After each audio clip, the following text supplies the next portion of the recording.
We have a question from a guy that I actually met a couple of times called Antoine. And he says, Hola José, ¿qué tal? So he knows some basic Spanish, which is not too bad. That's right. That's right.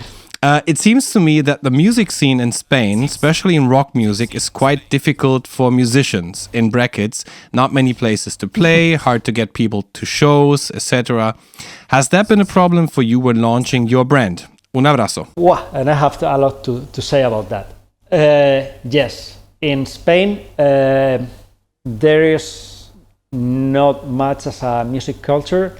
I would say rock culture, if you play like, I don't want to be like to talk about cliches. I don't want to be like everybody attends to flamenco shows. That's my thing, obviously. But yeah, rock has a difficult time in Spain. I've been in a rock band for a lot of years, so I know for a fact. Mm-hmm. But I don't think it's especially difficult if you are intelligent and you try to go to the right places and to the right people. That's kind of an obvious thing to say. But for example, we make a lot of, it's not particularly the style of music that I love the most, but we make a lot of noise in the indie music circles here in Spain. Mm-hmm. Because I have found that they're very open-minded guys. I've seen indie keyboard players play through a gasoline live, the synthesizers, wow. And I'm like, what are they even doing? But I think that's amazing. If you have an open mind and you explore a lot of genres, and you kind of, I'm not going to say it's going to be easy, but if you keep an open mind and just talk to musicians instead of looking for rock players or metal players, and just going for musicians and just going to talk to the musicians to see what they need, to see what I can do for them. You're going to have a much easier time doing so, because I've been in the opposite side. I'm more of a rock metal kind of guy, and I've been a little hell-bent on, hey, I need metal and rock bands, and yeah, okay, I have really nice collabs here with pedals, with rock and metal bands, but you have to open your mind to be open to anything, and it gets way easier. Yeah, it's interesting. It's a funny cliche with the flamenco music would be saying like everywhere you go in Germany you have like Bavarian folklore and people with funny hats and lederhosen an accordion and exactly. It's so I have a question for you, well actually for the both of you. So I think there's a thing that brings YouTubers and pedal makers and other people in the industry kind of at a similar standing point, which is social medias and branding yourself and putting yourself out there. You guys find that you have an intention, like you think you know who your customer base is, and then at some point you realize, okay, I thought, like you were saying, like I'm more of a rock and metal guy. But do you find that sometimes those are not the people you're attracting? In fact, you're attracting maybe more the blues people, and now you're still under this banner of, well, I'm more like this, but for whatever reason, these are the people I attracted. So do you adapt your content and what you make towards them, or do you keep just going with what works already and you let whoever wants to flock over to Thermion or for FFX pedals, you just let people just come in and do their thing? I have a very particular take on that. I think that, and as I said like 3 times in this conversation, I think this may come as obvious, but you should just do what you feel like it's correct. Obviously, as I also said, taking into account the opinions and what people need. But for example, I can show you around. Everything in here is black. We have kind of a very metal aesthetic. All our pedals are black, metal and black. Those are the colors you can find, and a little bit of red in our pedals. So many people that see our pedals are like, this is going to be the most metal thing in the fucking world. This is going to blow my head.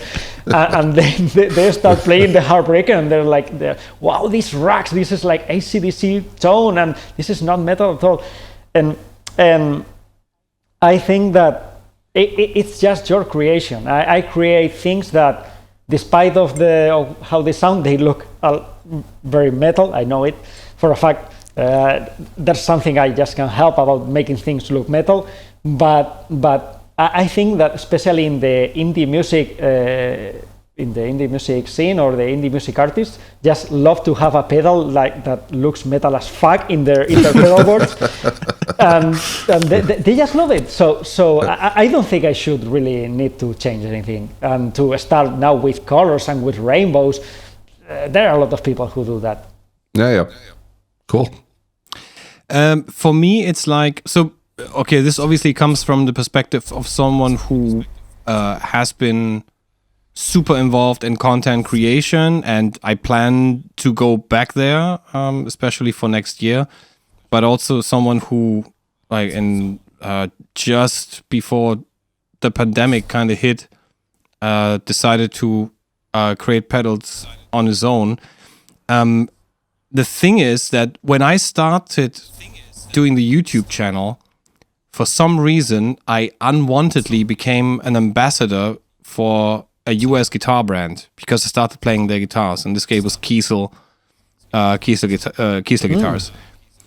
And I think that a large part of the people who still are subscribed to my channel are people that associate me with these guitars. But at some point, I stopped playing their guitars, simply because the company went into a direction that didn't resonate with me. And no bad blood, no hard feelings, not at all. I still love what they're doing, but they went into a direction, especially content-wise, that was very. At some point, it was very trendy to get people who have looks instead of sound, you know, and use people who have a huge subscriber base on Instagram, and enable these people and send them guitars and everything, instead of people who have the talent and the skills to show the instruments. And that didn't resonate with me. But yeah, so what I'm trying to do now is I'm trying to kind of rescan who is actually following me on the social media networks such as YouTube and all the others, and then see, okay, what can I do to engage with these people in a way that I keep them following me, and I keep entertaining them in a way with interesting content, although they might have started following me for a complete different reason. With the pedal business, 2023 was not a good year, because I rarely had time to do any kind of content, and I've also found out that trying to get people to do content for you who have a huge follower base is not always going to be the best thing, and it's not going to have the result that you want, because you simply don't know if the people who follow this particular person are also going to resonate with your product. You know, it's like you said, you know, all of your stuff is like metal and black, and there's this aspect to it, and then you send it to someone who is like super into metal, and he plays all the right stuff with your pedals, but somehow his community, the people who follow him, is like, well, it's okay, you know. And then maybe you end up surprised, because you send it to a guy who is a blues person, a blues and classic rock person, and he plays your stuff, and people don't even care about the optics. Like, oh, this sounds amazing. I need to have that. You know, so yeah. Yep. So for this next year, I have a lot of plans around content, and I'm gonna simplify things a lot, make things a lot easier, because I see that, you know, you can make things very complicated, and you can try to be super perfectionist with the content that you make, but what's more important is that you are approachable in a way and show people that you just like them. You know, you're not perfect. There was a very interesting article that I read the other day where I don't know, I don't remember which kind of publication it was, but they said guitarists these days, they are like super perfectionist when it comes to like creating the 60-second kind of video, and God knows how many takes they needed to make it that perfect. And then when all this effort doesn't pay off because people don't resonate with it and people don't like it and share it and all that stuff, they fall into a deep depression, which is a super weird thing. And then people were commenting and they were saying, yeah, you know what? I'm just going to make a channel with purely mistakes. You know, just mistakes, so people resonate with me. And I think you gotta, obviously there needs to be some kind of balance. And I see a lot of people not caring about this or that hiccup, because in the end we're all just human. We're not machines. You know, if you want something perfect, you put it into a computer as MIDI notes, and it's gonna sound like shit, but it's gonna be perfectly played.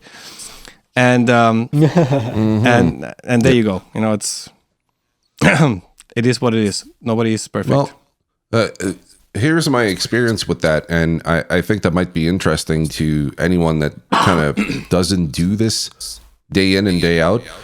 But the whole YouTube thing is very particular because, one, you have to put yourself out there. So that means you have to be open to criticism and opinions for people. I am not the best guitar player in the world, and I don't think anyone can say they're the best guitar player in the world. But the thing is when we have a camera and we have to perform, we think to ourselves, I have to be the best that I can because people are going to judge me. So then that kind of comes across as you being too perfect, right? So you're playing this sequence and you're doing everything and everything's tight, everything's awesome, and people will praise you. But the problem with that is that you're not making that video to be told that you're good or that you're a great player. You're doing that video to help people find out if this product is for them or not.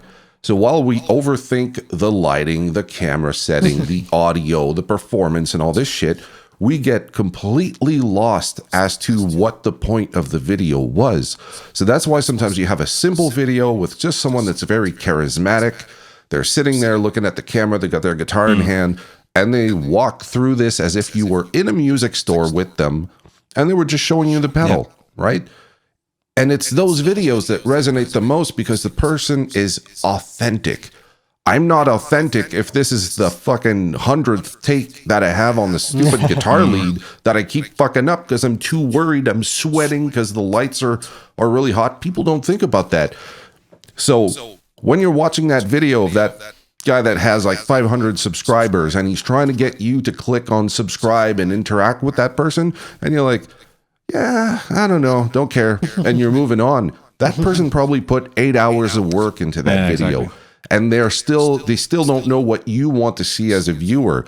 But when we start to clue in, like you were saying, Frank, you have the guy that plays blues and he makes a video, and you watch the video and you're going to go, holy shit, this guy gets it. Everything's there. The playing is to the point. He's not like too flashy. He's relatable. He understands the pedal that I sent him. Then that's the person you might want to work with again, right? Even though that might not become like huge sales, it might convert into, I don't know, 3-4 sales of a pedal.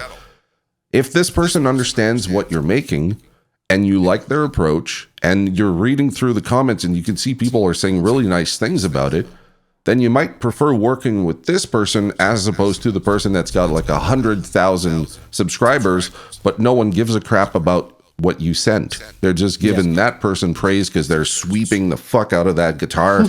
You know, it's like, yeah, that's great, but what about the pedal? Yeah. Right? There's only one guitar player that definitely claims he's the best guitar player in the world. Is that Yngwie Malmsteen? His last name is Malmsteen. he's for me he's the Zlatan Ibrahimovic of guitar, man. It's like who's the best? I am the best. Yeah. Well, but that's part of the character he's built around himself. Yeah, 100%. I still love the I still love this interview with him where he came up with the best phrase ever where he said like how can less be more? It's impossible. More is more. Yeah, more is more. I love it. Well, he's not wrong. He's not wrong. Yeah, it's like if you have a 1-string guitar and a 9-string guitar, less is less and more is more. It's 100% true.